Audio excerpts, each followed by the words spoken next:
All right, here we are navigating your days with Davo. Very first one. Thank you for joining me. Whether it's morning where you are, maybe afternoon, maybe evening, I'm glad that you swung by and hung out with me. This is the first one. This is huge. This is awesome. Um, August 8th, 2024, Lionsgate. Why did I choose Lionsgate? A couple different reasons. Reason one, uh, I like August. I was born August 1st. It's my birthday. Um, a little different stuff with it. Numerology this year is like really fantastic because Lionsgate 8-8, and then if you're really into the numerology stuff, 2024. Add those together, you get eight. So you have 888. Real big. Also, it's when the sun and the earth are like a decent distance from each other. Sirius star is 23 times brighter than the sun. Um, it's also called the spiritual sun. And with Lionsgate, this one I did know. I actually had to get some clip notes on it because I wasn't 100% sure why Lionsgate is so amazing. I always knew that it was like a manifesting thing, but this one is extra special because the veil is super thin. It's a great time to get in alignment and create the best you, basically. So, with that said, that's why I did Lionsgate. I want this podcast to be a success. Really into it. I've been talking about it. Oh God, feels like probably close to 6 months now. I've been talking about this, so it's here. It's ready. We're ready to go. Let's start with a little background on me. My name's Dave. A lot of people know me as Davo. I'm going back to that. So everyone, you see me, it's Davo. I even got my name tag changed at Ocean State to say Davo, Master of Ceremonies. So if you come, I'm the Master of Ceremonies there. Big things for me, family. Family's huge. Love my family. What do I have? I have an amazing wife. I have two children and two sisters, a dad. Mom unfortunately passed away about 5 years ago, but ton of cousins. My mom was one of eight, so I'm related to pretty much everyone. So I may be related to you if you're watching. Um, what else? Think about family though. Families can be toxic. Um, it's kind of a hard subject with a lot of people because especially like say like holidays come, holidays go, and you feel like even though like sometimes it's hard to get together with your family, you feel like you have to get together with your family. um, if they're toxic to you and it's just not like a comfortable place for you, like you don't have to. I've always been a big proponent for the phrase, guy goes into the doctor, he says, doctor, hurts when I do this. Doctor says to him, don't do that.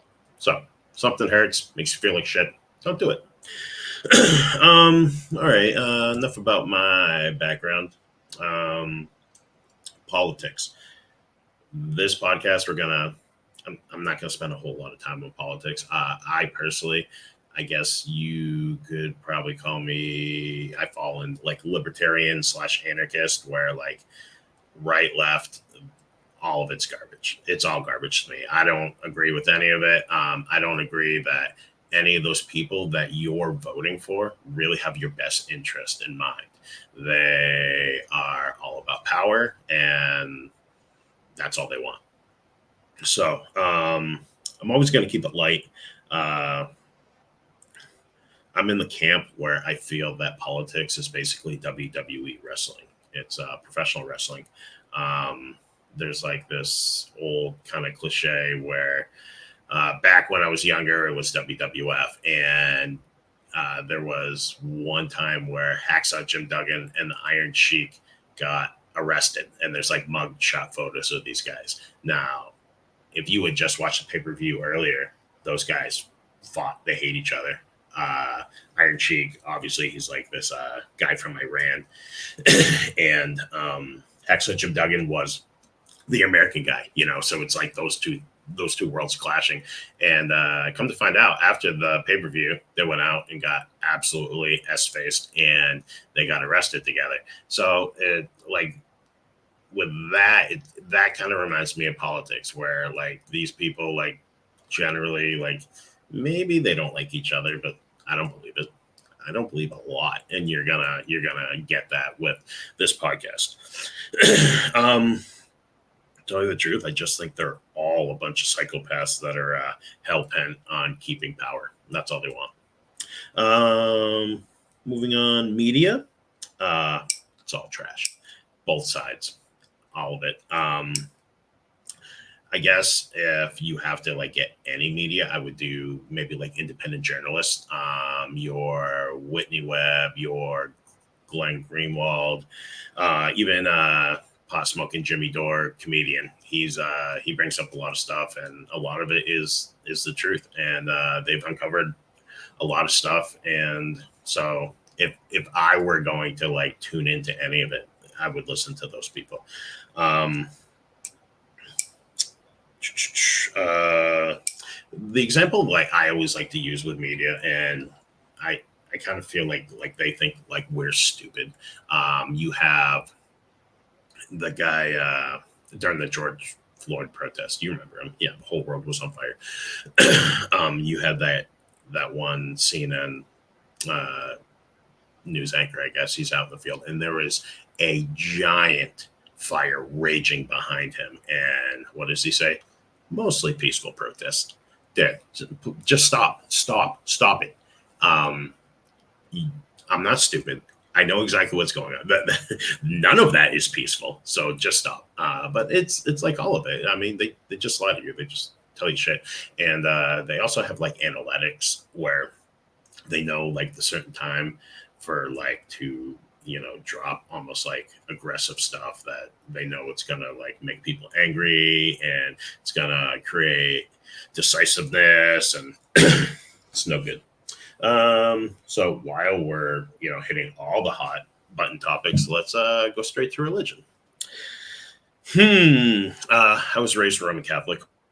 I actually went to Catholic school. Not a fan. 0 stars.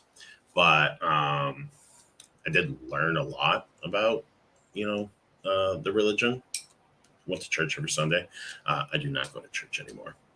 Do I think there's a higher power? Sure, of course. I mean, I guess if you don't, I mean, it's just like what do we just rot in a box? I mean, is that really worth living? To me, it's not. So I always kind of feel like there's an afterlife. There's something other than this, whether or not it's God or the universe or something like that. I don't know. And a lot of this with this podcast, you're going to get with me saying, I don't know, maybe, but I'm open to a lot of stuff. I'm open to conversation. I'm open to looking at different point of views and stuff like that. So it's going to be good. Now, as far as like Bible stories, I always kind of like the Old Testament Bible stories.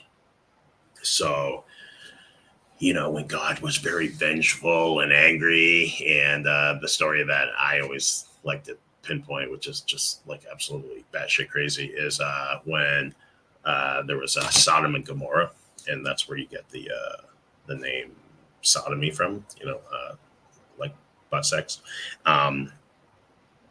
So the Sodomites were like really into like same sex sort of hooking up and stuff like that, and apparently it pissed off God, so he sent down his angel death to rain sulfur, and he lit them all on fire. So that's fun. So it's like one of those stories that you tell your kids right before bed. A nice heartwarming, comforting story. No, I'm kidding. Now, along with the next one, let's say Jesus. That one I'm not too sure of. I believe that there was a Jesus. I believe that there was a man, but I don't think he was a white dude. Not by any means. Where did all this take place? In the Middle East. How many white dudes are in the Middle East? Not too many. So I don't believe that aspect of it. I do believe that there was a guy probably doing miracles, and he was probably in like very good alignment with everything. But I also think like chakras came into place. Like the guy knew how to use his chakra system to make magic, basically. And I think that we all kind of have that inside us, but for some reason it's been like forgotten. If you go into like any of the shows like Ancient Apocalypse and stuff like that, like I feel like a lot of us like knew how to do this stuff, but we just don't anymore. Now the woman part of the Bible, I can't really get on board with, and I never really understood it completely. Like, let's just point out like one woman, the one woman that like hung out with Jesus all the time, Mary Magdalene. Who was she? Oh, she was a prostitute. You sure? I don't think so. In my eyes, I think she was performing a lot of miracles too, and the Bible got rewritten by men to make women seem less than, because I feel they actually were more powerful than men were with all these powers. So it was rewritten. What do? You make her a whore, make her less than. So I don't know. I never really got on board with it. But if you really want to like go into like, I guess, uh, the Catholic religion, look at the Vatican. The Vatican is effed. I mean, they have like underground cities full of riches and gold, and it's like you're look. Okay, so like say there was a Christ and you want to be Christ-like and everything. There are people starving all over the world, and you're holding on to all these riches and just like miles and miles under the Vatican full of gold. And mind you, the Vatican is its own city. Like it's its own like little world. Like it can't be held accountable by like other other countries. It's very weird. Um, so I don't know. We're gonna dive into the Vatican. We're gonna get into all that stuff. We're gonna get into ancient apocalypse stuff. This right now, we're just giving you the background, telling you what I'm kind of into, a little background on me. I mean, maybe you tune into this and you're like, "That's all bullshit, Dave. Sorry, we're done," and that's okay. Um, I'm also really into like old world stuff, um, especially the fact that I believe that we as a civilization were very much more technologically advanced. I A lot of it comes from like the world fairs and stuff like that, and how I believe there was ways of getting free energy. I also think they were doing a lot of stuff with like airships, like blimps and zeppelins, and it was a way to travel, and it was going to be free, and it was going to just be very safe for everyone. But unfortunately, I think people found out that they wouldn't be able to make a shit ton of money off of it. So what do? Burn it all down. If you look into World's Fairs, like a lot of them all burned down, and then you go into like the airship component. They you you remember the band Led Zeppelin? Well, the Zeppelin, the Hindenburg, you see that like famous album cover where it's like crashing down and it's a huge explosion. So airships went away. Excuse me. Well, um, there's also like a lot of people that feel that there's this one guy I was listening to where he said if you dig under certain places like mining places, like say there's like I don't know, coal mines, and you have all these coal miners, and they're digging down, they dig down, they dig down, they dig down, and some of them have said, and this is in the United States, that they found cities underground, like full cities, like livable cities at one point. So that's something we're going to dive into too.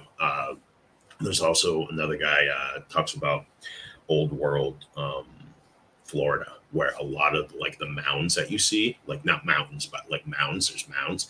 Uh, and he says that there's pyramids built under those. Like we used to have pyramids all over the place, and pyramids is another thing we're going to go into. And I don't believe they were just built accidentally.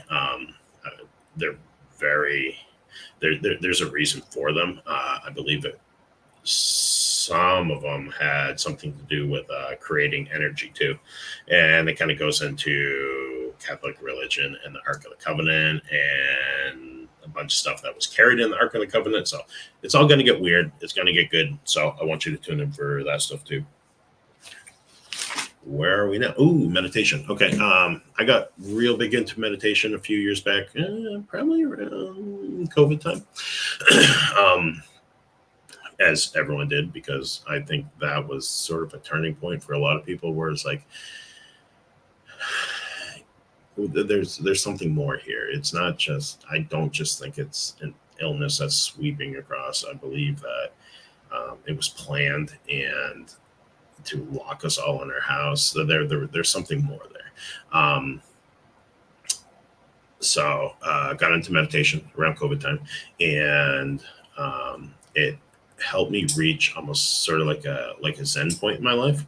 But I do find that I have to do like meditation pretty regularly to keep that, because I mean, if you don't practice, then you go back to Crazy Dave, and that's not what we want. So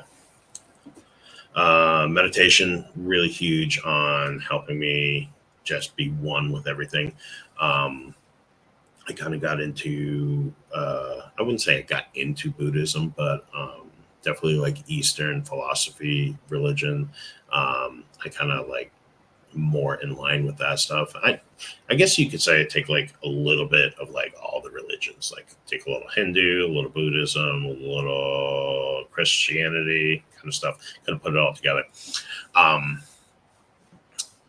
But meditation's real big. I also found that I mentioned that lost my mom about 5 years ago, and my wife actually, after it happened, I can remember being like bummed out about, and she kind of more or less told me that you can still have a relationship with your mom even though she's passed, but it's just a different kind of relationship, and you can get that through meditation. So I will say, during different meditations, I have gone to like that different plane and actually had conversations with my deceased mom. It's an amazing thing. It's not anything I can really, I guess, explain. I don't know. It's more of like feelings and just different dialogue. But I've done it. It's cool. And I guess it's one way of looking at people that are deceased. Even though they're not right next to you, they're still always with you. So that's cool. All right. Now you look behind me. There's a picture. The man, the myth, the legend, Billy Strings. I've been into Billy Strings for like 5 years. Probably 5 years, 5, 6 years, something like that. And I didn't really know about him before that, but I've been like 100% invested, and actually saw him for the first time for my birthday. My wife got us tickets, and I'm going to go in a little bit on what that was all about. Now, honestly, to say it's the best show on earth is the understatement of the century. There's something about that show where it totally did something to me. And I mean, it's like, I'm going to get real kind of like spiritual, real woo woo here, but something about that show changed me, and not like changed me like, but it changed like a different way that I look at life altogether. So we went to the first show for my birthday. Now, I know what you're saying. People like go to shows all the time. They're like, oh yeah, every time I go to show, it's amazing. I feel great after it. And they're like, no, they're like, this is a week ago, and I still are feeling some of the effects from the show. It's almost like that dude taps into a certain frequency that somehow like cleanses your soul and like realigns all your chakras. I can't explain it, but I feel freaking phenomenal since I've been there. And I kind of like, I just have a better outlook on on everything. Better outlook on life, better outlook on the world ahead of us. What we as a civilization kind of need to do to like get back to square one. And I think that's a lot of it. I think we really need to get back to square one. There's too much. It's too much of this. It's not good for a lot of people. I mean, it's good. I mean, technology is a good thing, but like too much is never a good thing. So getting back to basics wouldn't be a bad thing. I would say I call it like a religious and spiritual little thing that I had there. But it's more than that. It's even more than that. Cleanse my soul. I'm loving everything these days. I'm super confident. Something kind of just like spoke to me during the whole thing where it said, stop taking life so seriously. Like, this is your life. Go and get it. Go do this. Go do that. I mean, obviously, don't lose your house, but you know, you need to live your life. And as long as you have a roof over your head, food on the table, and you got a loving family, what more do you need, right? You know, you can scale down everything. You don't need, 10 streaming platforms. You don't need, TV in every goddamn room, but we do because we love it. All right. So, where the story goes, my wife told me that she got me tickets for Billy Strings. She was going to make it a surprise, but she couldn't wait. So she told me. So I'd known about this for, a few months at least, So it was kind of agonizing, like knowing that I'm going to it, but I have to wait till July 31st. So we go to it. And before we're going, probably a few weeks or something. And I was like, I hope he plays this. I hope he plays that. And my wife says to me, straight, Liz, she goes, because she's more spiritual than I am. Like, she's really good at a lot of this. And she's like, listen, make your playlist in your head. Know what songs you want to hear. Put it out into the universe. Let them know this is what you want, and you'll get it. I'm like, all right. So I got my playlist. I want to hear this. I want to hear that. I want to hear that. And so I follow Billy Strings on Facebook and Instagram and all that stuff. And I always see the set list from the night before. He played Worcester the night before. And he played one of my songs. I was like, God damn it. But whatever. It's going to be good. I still got some other songs that I know he's going to play. And he did. So we get to the show and he's playing these a couple different songs that I had in there. And there's this one song, Pink Floyd cover, Fearless. And I've only heard him play it once, and it was like a year ago in Vermont. I mean, he probably has played it a couple other times, but I really didn't hear of it. So I can remember walking in the grocery store with my daughter, and I was like, how cool would it be if he played Fearless? And she's like, that'd be the best. I bet he's going to do it. And I was like, I don't know. I've only really heard it once. So we're getting through the show. Just first set, all the hippies sit down, take a break. Second set, hippies are back up. And then they go away, and he's coming out for an encore. The band always leaves, and they always come back. So he comes back out for the encore, and what does he go into? Fearless. I lost my shit. And I go to my wife. I was like, I did that. I manifested that. So it is possible. It can happen. And I did it, and it was great. And I haven't come down off of the high that show has given me. So I'm going to say this. I will quote Tucker Carlson. Whether you like him or not, that's irrelevant. But he was on Joe Rogan, and one thing he did say about Billy Strings, he said that dude's going to save the world with his music. And I kind of agree, man. I'm kind of with him 100%. So that's it, man. I just wanted to do a brief the first podcast. I wanted to put it out there. I wanted to do on Lionsgate, get the manifestation going, get everything rolling. I thank you guys for joining me, and I will post the different places that you can catch this podcast. I'm going to put it on YouTube, and I'm going to put it on Rumble to start. So if you follow me on socials, it's going to be posted. I'm going to throw out my YouTube channel. I'm going to throw out my Rumble channel. You can get it on either one of those. Hopefully you join me, and let's make this awesome. So like all my other videos, I will say this: It's been real and it's been fun. It just hasn't been real fun. Peace.